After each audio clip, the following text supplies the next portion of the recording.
Pebrero 23, sa mismong 25th anniversary of leadership ng ating mahal na hepe, ay lumabas ang isang sulat mula sa Commission on Audit o COA, ang Audit Observation Memorandum o AOM. Dito nakasaad ang budget utilization ng Public Attorney's Office ng calendar year 2025 at malugod po naming ibinabalita sa inyo na 100% po ang budget utilization ng PAO. Yes, ang ibig sabihin po nito ay naging maayos at epektibo ang paggasta ng opisina para sa mga proyekto nito at pagtataguyod ng mandato ng PAO ng lahat ng naglilingkod rito.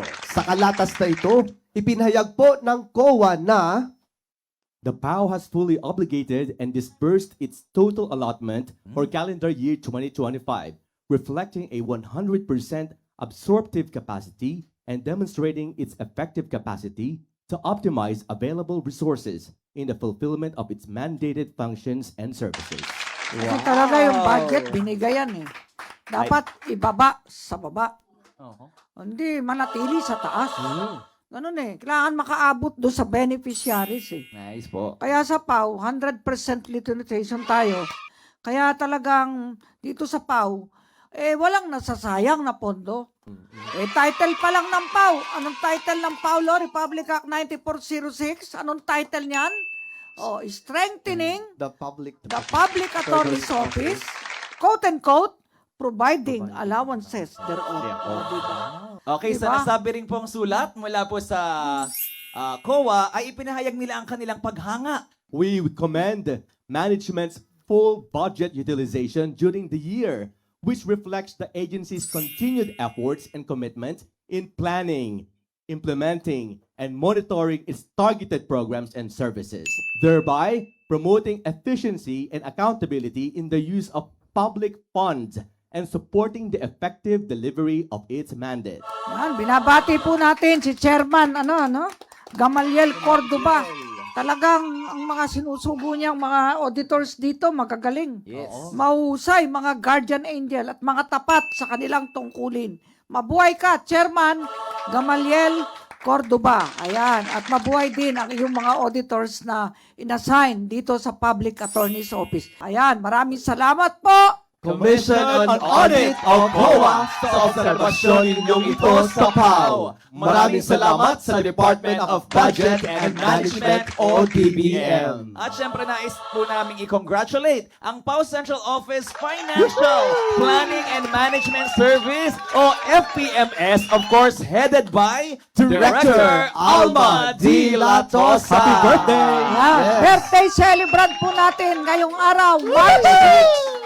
Ayan, at mapalad ang kanyang ina na kanyang na nagluwal sa kanya. Napakagaling po na kontador publiko.